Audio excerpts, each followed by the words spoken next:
Wow, that was better than my talk. So I'm only sorry my parents aren't here to hear that. My father would have been impressed. My mother would have believed every word of it. Good. All right, so that is the title of it, and as Martha implied, it's a riff on this paper that was published in 1997. And I should say that I did not invent this concept, and I don't want to try to take credit for it. Chuck O'Brien, actually, is who taught me this. I had come from mental health, and I didn't know anything about addiction. And early on, he said to me, in a very nice way, schmuck, it's a brain disease, and it matters.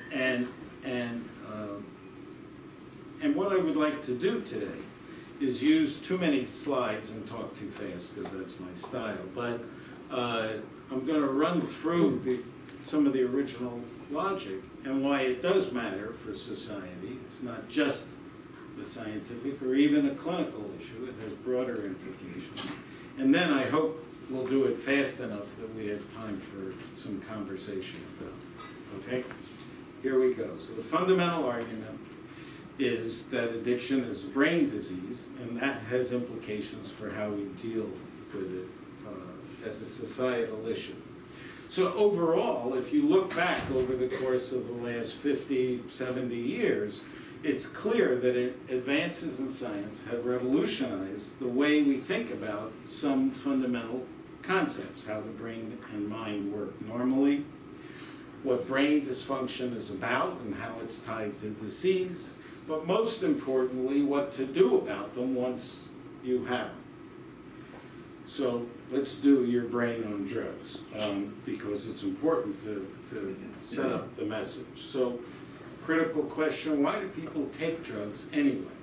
The most frequent response you get has to do with a broad range of risk and so-called protective factors, and they're arrayed around here, and they operate at the individual level, at the societal level, at the community level, and the truth is they're the same risk factors for anything else bad that can happen to you. And as a preventive strategy, most of them are totally unrealistic. And so if you think about it, they're not, people in the prevention community, by the way, hate me for saying that, but they're not particularly useful, and I've been much more interested in the question of what are the proximal reasons that people take drugs. What is it that makes Harry or Sylvia actually take drugs, and can we do something about it? And there are many people who believe that a great amount of drug abuse is actually about what's called self-medication. And it's true that a large proportion of people who eventually become addicted, in fact, are taking it because they're depressed and it helps normalize their mood, or they take it for other uncomfortable reasons, and they're trying to normalize themselves. But there is another whole array of people who are taking it because they like them. And it's important to acknowledge both forms. I don't want to pretend that we've come to understand exactly how to differentiate the response to people in one category versus the other category.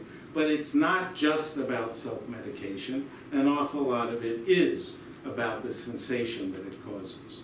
Now, so if people are taking drugs to change their mood perception or their emotional state, there really is only one way to do that, and that is to change your brain. And there you have it, your brain on drugs. I'm going to use most of the sort of classic slides that have been used over the years in order to prove the point. So these are PET scans. What you're looking at is radio. You're going to be neurologists by the time you're done.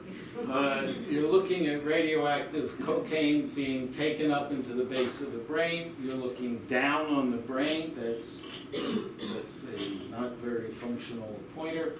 So the front is at the top, the bottom is at the left. The left is on the right, the right's on the left. It's like being a radiologist.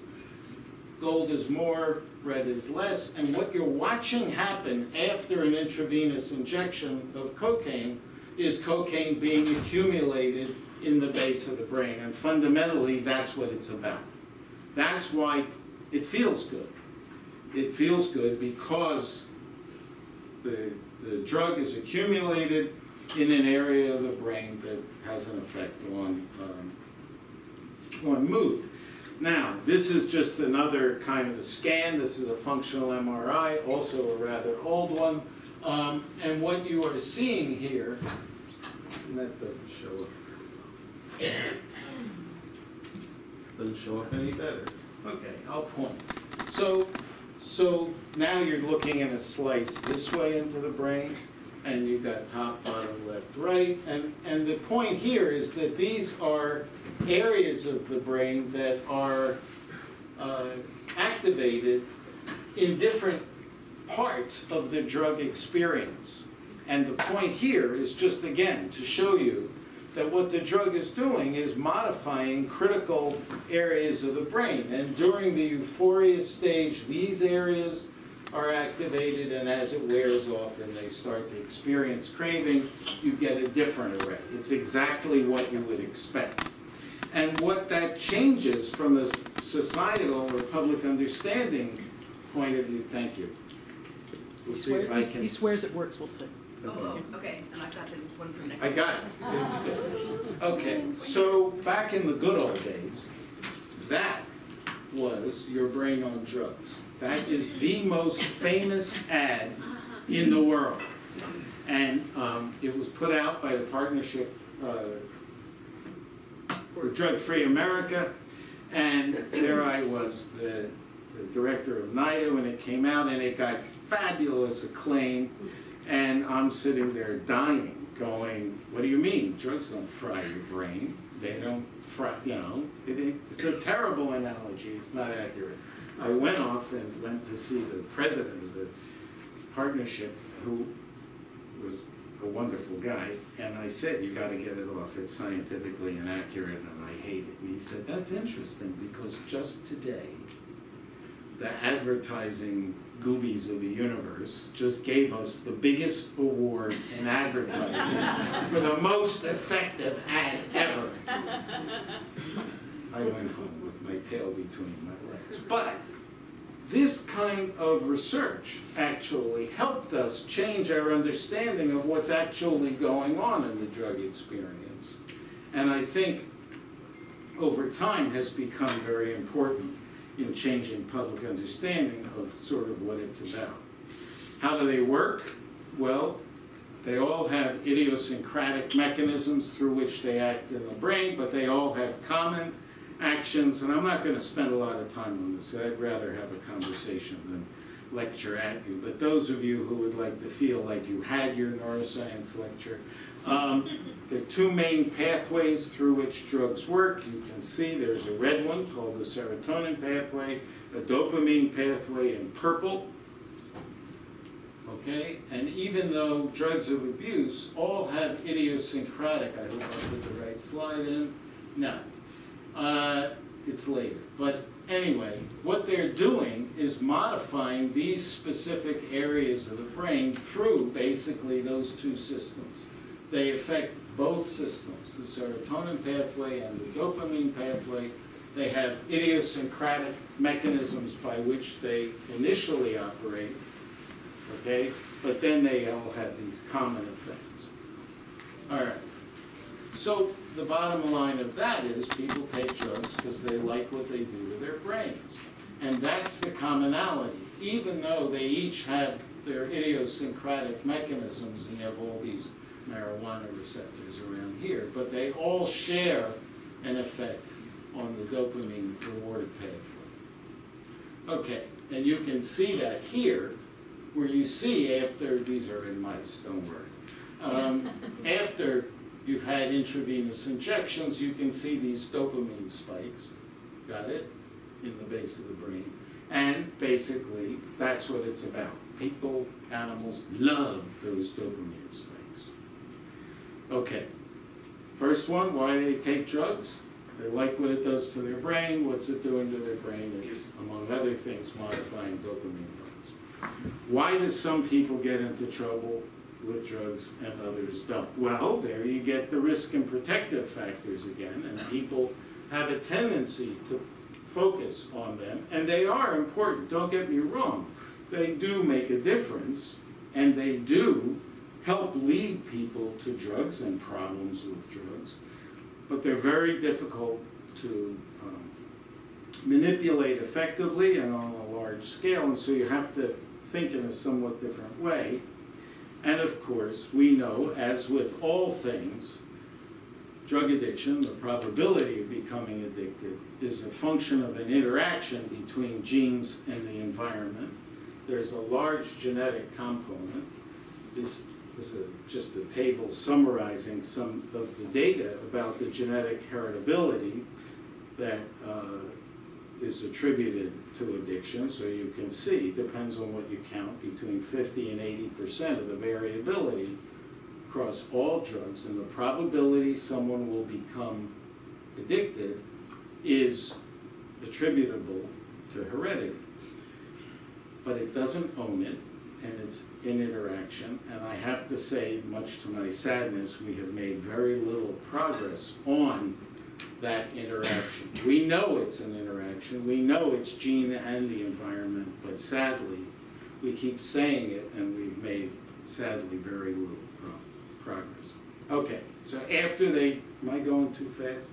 Is this boring? Okay, stay awake. I'm very sensitive. I will cry if you fall asleep. If you fall asleep, don't snore. All right.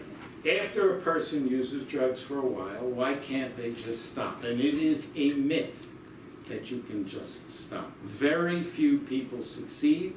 It's true that millions of people quit smoking on their own, but they often tried 27 times before they succeeded. I tried 32. Typically they need some form of treatment or aid in order to stop smoking. In the case of heroin addiction, I used to have people say to me all the time, well, where are all those addicts from 30 years ago who are using heroin and are now old and they're not using heroin anymore? Study was done, they're dead. Being an addict for 30 years to heroin is potentially fatal. What happens is that prolonged drug use changes the brain in fundamental and long-lasting ways, and those changes are an essential element of addiction. And I'm just going to show you a couple of proofs of that point. So this is the effects of being a cocaine abuser on the density of a particular dopamine receptor in the base of the brain. Remember that place you saw before? So this is a normal subject. Look how nice and red, healthy their dopamine D2 density is. A normal subject, a month after they stop using cocaine, you can see that there's been a reduction in those receptors, and that persists for 4 months after, and it's in that same brain circuit that we know is critical to the pleasurable effects of drug use, but also the pleasurable effects of everything else, as well as focusing attention. And we can come back to that if you want. This is just another study. I like this particular slide. This is a different receptor. This is the dopamine reuptake transporter. Bright is more, dull is less. You can see a normal individual. This is a methamphetamine abuser 10 months after that individual stopped using methamphetamine. And without going into it in detail, we know in excruciating detail what some of the molecular and cellular differences are between the non-drug user and a chronic drug user or an addict. All right, what that's telling you is that the brains of addicts are different from the brains of non-addicts. It doesn't necessarily mean their brains were different initially, and that's why some became addicts and some didn't. Could be, likely is in some cases, that those differences are important. But after they've used drugs for a very long time, their brains are different. And I created this metaphor many years ago, and I show it partly because it was so controversial. People hated it and me. They still hate me, but they like it a little more. You ready? It's as if you had a switch in your brain. And I like it because it's, for me, an effective communication device. So you are a voluntary drug user, and it starts as a voluntary event. Drug use, drug use, drug use. Look at it. Flip. The switch changes. I didn't make that. Somebody else made it, but I love it. You ready? Drug use, drug use. Whoop. This was very controversial both for the public and the scientific community. And I should say that it isn't that precipitous, of course. It's not that you have a literal switch. However, so people started dumping on my switch. I will point out that many members of Congress were able to get that, and they couldn't get the other stuff. And so I discovered people started sending me other metaphors. So here's a collection that I put together that you should see. And they're very creative, you know, so it's like a whirlpool, it's not a switch, which is good. It's slower, or quicksand, or sliding thing. This is another one, right? A roller coaster. It's not really a roller coaster. This is actually very good. This is a lock, right? So, right, you're going along, and then the water falls, and boom, you come out an attic. Sort of like it. Now, we don't know the switch, of course, but we do know a lot about the circuitry that's involved in that change from being a voluntary drug user into being a compulsive drug user, and it's similar to other motivations. So I showed you that before, and how important dopamine, that dopamine spike, right, in the nucleus accumbens, is to the experience of drugs. Well, guess what? It's also important to everything else that you like. So there's food, and you can see a spike, not as big a spike. There's sex. Thank God it's a bigger spike than the food spike. And then, of course, you have the much more dramatic spikes that occur with drug use. So a question everybody asks me at some point is, so the brain gets changed, does the brain recover? So the answer is, it looks like it does, and of course there are millions of people who have recovered from being an actively addicted individual, although it's not clear. This is those same dopamine transporter study I mentioned before with methamphetamine, so normal, and then you can see the methamphetamine abuser, but by 2 years it started to come back. The problem is that for many, many people, the behavioral effect does not recover. That is, it doesn't recover in the sense that they still experience compulsion, or they can be in a situation where they once experienced drug use and then they have a terrible experience of craving. Okay. Again, these brain changes say that addiction is fundamentally a brain disease. It's a function of changes in the brain. Of course, it's not, as Martha said, it's not just a brain disease. It is a brain disease, but that's not all that it is. And I will tell you that I have now said this 400,000 times, and it remains misunderstood. That is, it's a brain disease, but it's a brain disease that's expressed as compulsive behavior, and both developing it and recovering from it depend on behavior and social context. That is, the social context in which the addiction is developed is critically important to maintaining it. And interestingly, nobody has ever heard anything out of my mouth but addiction is a brain disease. And there have been op-eds in major newspapers, and there have been treatises and dissertations written on why it isn't a brain disease. It is a brain disease. It's just not only a brain disease. Nothing is only a brain disease. Schizophrenia is a brain disease. I actually was involved in a group trying to educate the public that it wasn't schizophrenogenic mothers and refrigerator parents that produce schizophrenia. But all people hear is brain disease. You can tell I'm a little defensive. So this actually is the schematic of addiction, right? Drugs, brain mechanisms, behavior. But there's all this other stuff that matters and contributes, and I would argue needs to be attended to if we're going to make progress in dealing with the issue. Okay. Oh, I just said that. They only hear the side. And, as I implied, people hated it. They hated it, and candidly, me. The metaphor did much better than this did as a concept. It was criticized for being too simplistic, and in its pure form it was. Interestingly, people felt that it let addicts off the hook. And they meant that in multiple senses of the word, which speaks to the stigma that I will tell you to this day surrounds addiction. People who work with addiction, they don't much like them, and they don't much like people who study people who work with addiction. So the stigma issue persists and overlays everything.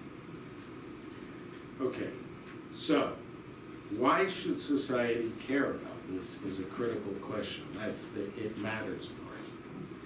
And the answer is you can't just will it away. The old just say no model was scientifically uninformed. We know better. Why do we, however, keep saying if you were a good, strong person, you just cut that out. You'd stop doing that. It also tells you that it requires a much more comprehensive, complex approach to treatment and rehabilitation. And it raises all kinds of policy questions. If it's a brain disease, it's a health issue. Now, it's not just a health issue. Often addicted individuals do terrible things, and we don't like them who do that. They can cause family disruption, they can commit crimes, and you can argue why do they do those things, but they do those things in order to secure the drugs needed to maintain their addiction. And you can't just say, well, we're going to give up all other ways of approaching it and only approach it as a health issue because society won't accept it as only a health issue. And that, for me, as the public health sort of guy who was running a public health institute at NIH, actually was very difficult to conceptualize because most other chronic diseases you do, right? We treat diabetes just medically. We treat hypertension just medically. But somehow society can't come up with a strategy, and sadly I don't think we have to this day, come up with a strategy of how to do that blending. The complexity of it requires strategies that are as complex as the problem. The treatment strategies have to be much more complex than people are happy with.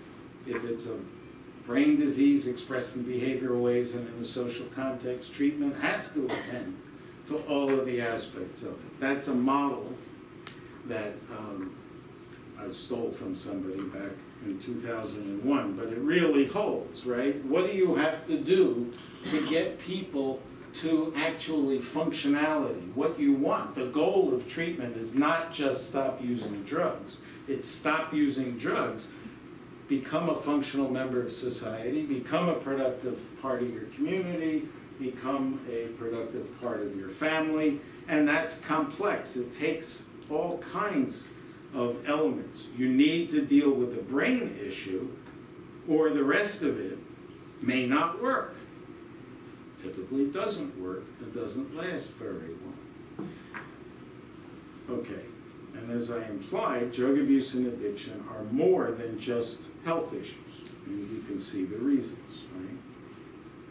Okay, so not only do you need treatment strategies that are as complex as the phenomenon, but we need societal strategies that are equally complex, and that's the biggest stumbling block. So, no more war on drugs. I didn't make that either, I like that. But laugh. Thank you. Right? War on drugs, bad idea. It actually was a great idea for cancer. And interestingly, it was a metaphor. It was very effective in generating funding for cancer research. It has been an incredibly poor metaphor for drugs because it resulted in locking people up in jail, not in trying to find better treatments and better health science strategies. We got to stop polarizing the issue. So every major drug policy organization in the world, but certainly in the United States, either focuses on what's called the supply side or focuses on the demand side, right? The supply side is, keep people from bringing drugs across the border. The demand side is reduce the number of addicts by treating them. The drug czar of the United States has a deputy for demand reduction and a deputy for supply reduction, and rarely do they actually talk together and come up with a comprehensive strategy. It isn't just the failure of will versus being a chronic illness, it's both. It is initially a failure of will, that is to say, people did it. But once they did it, what are you going to do? Yell at them? I'm really sorry you did it. Bad boy, you shouldn't have done it. It's not an effective strategy. And punishment versus treatment, I think, doesn't work, and we need blended strategies. So I've taken a rather stronger position the older I've gotten, and I think it actually is unethical not to treat people while they're under criminal justice control. And I want to throw that out. You would never do that to somebody in prison who has diabetes. You would not withhold their insulin. Why is it that so few jails and prisons and detention centers won't allow anybody to stay on their methadone? Or they make them go cold turkey. Why are we doing that? Why is that the strategy? If nothing else, it's stupid, because if people who are addicted are put in prison for committing a crime, let's assume they did something terrible and should be in prison for that. But if we don't treat them, once they get out, they will be back. And this is just another of my favorite old slides. This is looking at the percent of offenders who are arrest-free 3 years after release, right? And they're going to be whether they're treated or not. So if they're not treated, only 29%, right, were arrest-free 3 years later. However, if they receive treatment, it gets reversed. And this has been replicated innumerable times, so it's not an idiosyncratic finding. The point is that it's foolish not to treat people while they're there. And I think this is Chuck's. It is Chuck's. Oh, good. I couldn't remember whether he was. So this is very important. This is people who are released from prison and put on the medication naltrexone, and how long they stay relapse-free after release. That is the point. And look, you can see the difference, right? The naltrexone-treated individuals, which blocks the effects of opioids. Usual treatment, which is nothing or a little bit of follow-up, but if you put them on naltrexone, you can increase the probability of being relapse-free for a tremendous period of time. It is dumb not to treat people when they're released from prison. Another mythology is that people need to want treatment, that they have to, hit rock bottom and you have to want it. So this is another one. The red bars, I just looked at the time, so I'm going to speed up a little bit so we have enough time to talk. I hope I annoyed somebody so we have a good discussion. So the red bar are people who got high pressure to stay, usually the threat of jail, to stay in treatment versus people with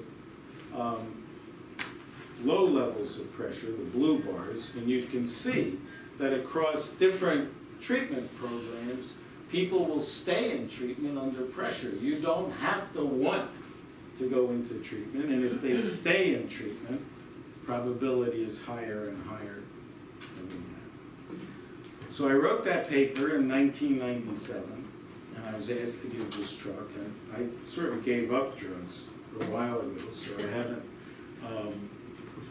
done that much in the drug abuse thing. So it was very interesting for me to go back and look and ask, so how much progress have we made?